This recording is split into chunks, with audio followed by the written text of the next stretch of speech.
নির্দিষ্ট সময় 9 দিন আগেই দক্ষিণ আন্দামান সাগর এবং লাগোয়া জায়গাতে বর্ষা প্রবেশ করে গেছে। প্রিয় দর্শক, আজকের পূর্বাভাসে আপনাদেরকে জানাবো যে আগামী কয়েকটা দিনের মধ্যে আবহাওয়াতে কোথায় কেমন পরিবর্তন ধরা পড়তে চলেছে।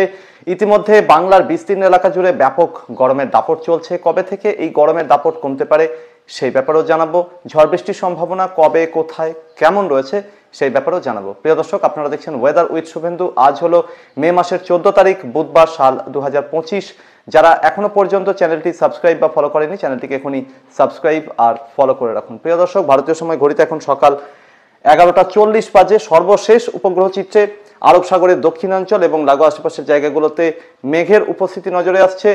আন্দামান নিকোবর দ্বীপপুঞ্জের রাজধানী পোর্ট ব্লেয়ার সহ আন্দামান নিকোবর দ্বীপপুঞ্জে সর্বত্রই আংশিক মেঘাচ্ছন্ন আকাশ, কোথাও আবার পুরোপুরি মেঘাচ্ছন্ন আকাশ, এবং বঙ্গোপসাগরের দক্ষিণাঞ্চলে বিভিন্ন জায়গার সঙ্গে সঙ্গে দক্ষিণ আন্দামান সাগর, উত্তর আন্দামান সাগরের বিভিন্ন জায়গাতেও কিন্তু যথেষ্ট মেঘের আনাগোনা চোখে পড়ছে।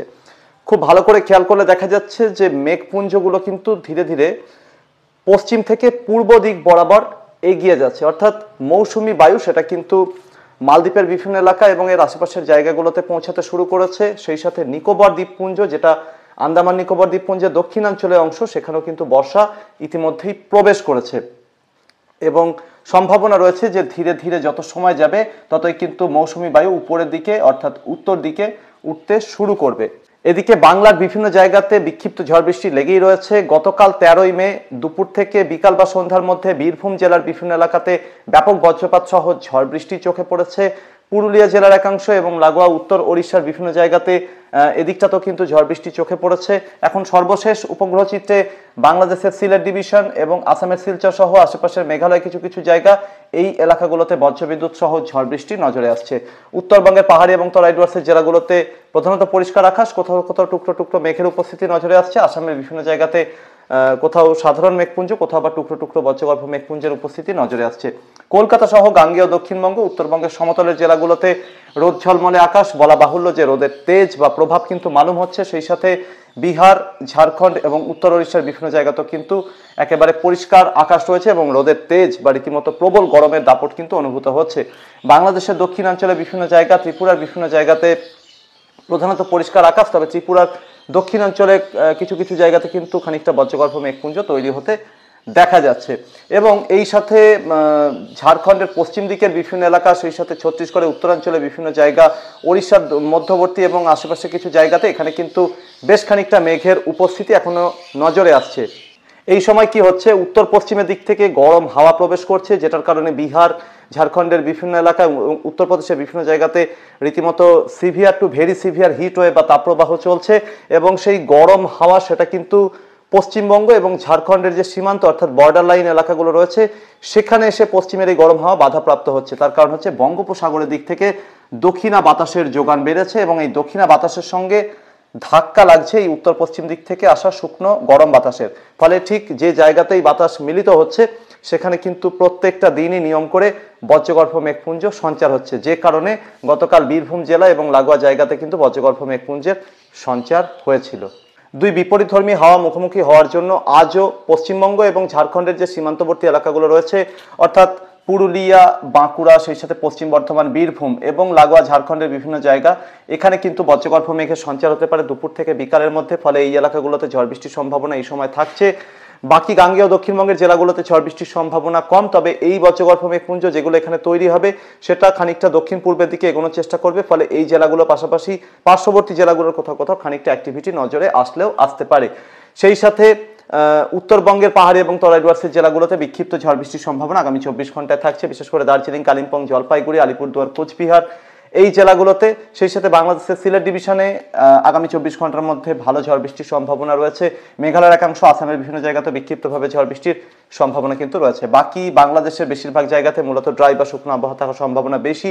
বরিশাল ডিভিশনের একাংশে বিক্ষিপ্তভাবে খানিকটা অ্যাক্টিভিটি হতে পারে। ত্রিপুরার বিভিন্ন জায়গাতে আগামী 24 ঘন্টার মধ্যে ঝড় বৃষ্টির যথেষ্ট সম্ভাবনা রয়ে যাচ্ছে। প্রিয় দর্শক, আগামীকাল পরিস্থিতিতে সামান্য পরিবর্তন আসতে পারে। আগামীকাল দক্ষিণবঙ্গের ভিতরের দিকের জেলাগুলোতেও বিক্ষিপ্ত ঝড় বৃষ্টির সম্ভাবনা থেকে যাচ্ছে। ওড়িশার বিভিন্ন জায়গাতে ঝড় বৃষ্টি কন্টিনিউ থাকবে। ঝাড়খণ্ড এবং বিহারে ঝড় বৃষ্টির সম্ভাবনা আগামীকাল কমতে পারে, তবে ঝাড়খণ্ড এবং পশ্চিমবঙ্গের সীমান্তবর্তী জায়গাগুলোতে ঝড় বৃষ্টির সম্ভাবনা থাকছে।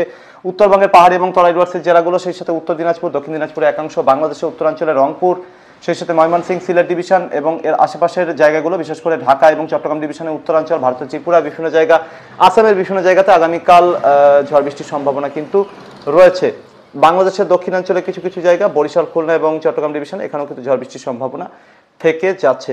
এর পরবর্তীতে যেটা হতে পারে, মে মাসের 16 তারিখে কিন্তু গাঙ্গেয় দক্ষিণবঙ্গে বিক্ষিপ্তভাবে ঝড় বৃষ্টির সম্ভাবনা থাকছে, যদিও এখানে মডেলে ইন্ডিকেশন সেরকমভাবে নেই, কিন্তু ঝড় বৃষ্টির সম্ভাবনা থেকে যাচ্ছে। উত্তরবঙ্গের পাহাড়ি এবং তরাই ডুয়ার্সের জেলাগুলো, বাংলাদেশের উত্তরাঞ্চল, ভারতের ত্রিপুরা, আসামের বিভিন্ন জায়গা, মেঘালয়ের বিভিন্ন জায়গাতে কিন্তু বেশ জোরালো ঝড় বৃষ্টি এই সময় নজরে আসতে পারে, যেখানে শিলাবৃষ্টি, প্রবল বজ্রপাত, ঝোড়ো হওয়ার আশঙ্কা থেকে যাচ্ছে। মে মাসের 17 তারিখে ঝড় বৃষ্টির সম্ভাবনা গাঙ্গেয় দক্ষিণবঙ্গ, ওড়িশার বিভিন্ন জায়গাতে বেশ খানিকটা বৃদ্ধি পাওয়ার সম্ভাবনা, কারণ এই সময় কি হবে, দক্ষিণা বাতাসের যোগান ধীরে ধীরে বৃদ্ধি পেতে থাকবে এবং সেই হাওয়া ঢোকার পর কিন্তু এইভাবে কার্ভ করতে থাকবে। যে জায়গা থেকে কার্ভ করতে থাকবে সেইখানে কিন্তু বজ্রগর্ভ মেঘপুঞ্জ তৈরি হওয়ার সম্ভাবনা বহুগুণে বৃদ্ধি পাবে। এক্ষেত্রে 16 বা 17 মে থেকে ঝড় বৃষ্টির সম্ভাবনা আরও বৃদ্ধি পাবে দক্ষিণবঙ্গ এবং পার্শ্ববর্তী জায়গাগুলোতে। তবে এই সময় বিহারের বিভিন্ন এলাকা, বিশেষ করে নেপাল লাগোয়া, সেই সাথে উত্তরবঙ্গের পাহাড়ি এবং তরাই ডুয়ার্সের জেলাগুলো, বাংলাদেশের উত্তরাঞ্চলের রংপুর, ময়মনসিংহ, সিলেট ডিভিশন, সেই সাথে ভারতের ত্রিপুরা উত্তরাঞ্চলের বিভিন্ন জায়গা, আসামের বিভিন্ন জায়গা এবং লাগোয়া সিকিমের কিছু কিছু জায়গা, এখানে কিন্তু হালকা থেকে মাঝারি ধরনের বৃষ্টির সঙ্গে কোথাও কোথাও ভারী বৃষ্টির দেখা মিলতে পারে। বিশেষ করে মে মাসের 17 এবং 18 তারিখ নাগাদ এই সম্ভাবনা থেকে যাচ্ছে।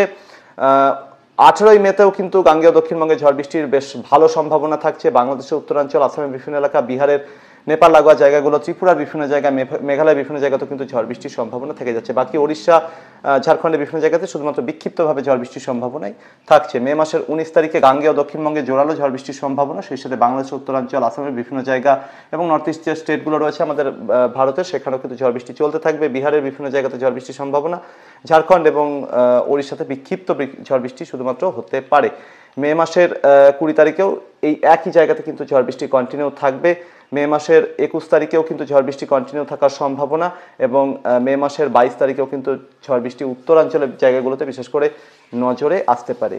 তবে মে মাসের 22 বা 23 তারিখ নাগাদ কিন্তু বঙ্গোপসাগরের মধ্যাঞ্চল এবং লাগোয়া আশেপাশের জায়গাগুলোতে হাওয়ার গতিবেগ বৃদ্ধি পেতে থাকবে, সেই সাথে এখানে মেঘের ঘনঘটা বৃদ্ধি পেতে থাকবে। মৎস্যজীবী ভাইদের অনুরোধ থাকবে যে গভীর সমুদ্রে কিন্তু এই সময় থেকে কোনোভাবেই যাওয়া যাবে না, বিশেষ করে মে মাসের 22 বা 23 তারিখের পর থেকে। সেই সময় উপকূলবর্তী এলাকাগুলোতে অবস্থান করতে হবে এবং পরবর্তী নির্দেশ না পাওয়া পর্যন্ত কিন্তু গভীর সমুদ্রে কোনোভাবেই যাওয়া যাবে না। তার কারণ হচ্ছে এই সময় হাওয়ার গতিবেগ বৃদ্ধি পাওয়ার যে প্রধান কারণ, সেই সময় মে মাসের 22-23 তারিখ নাগাদ এখানে একটা ওয়েদার সিস্টেম জন্ম নেওয়ার সম্ভাবনা, পরিস্থিতি অনুকূল পেলে সেটা কিন্তু ঘূর্ণিঝড়েও রূপান্তরিত হতে পারে। যদি ঘূর্ণিঝড়ে পরিণত হয় তাহলে নাম রাখা হবে শক্তি। বঙ্গোপসাগরের সম্ভাব্য ওয়েদার সিস্টেমটার ব্যাপারে এখনো পর্যন্ত সেভাবে ক্ল্যারিটি পাওয়া যায়নি, তবে পরিস্থিতির দিকে আমি কড়া নজর রাখছি, আপনাদেরকে নিয়মিত ব্যাপারে সঠিক আপডেট দিতে থাকবো। সম্ভাব্য পরিস্থিতি যেটা হতে পারে, 17 মে থেকে ধীরে ধীরে গরমের দাপট একটু হলেও কমার সম্ভাবনা রয়েছে। এই ছিল আগামী কয়েকটি দিনে আবহাওয়ার সম্ভাব্য পরিস্থিতি। পরবর্তী আপডেট এবং লাইভে আবারও দেখা হবে। ধন্যবাদ।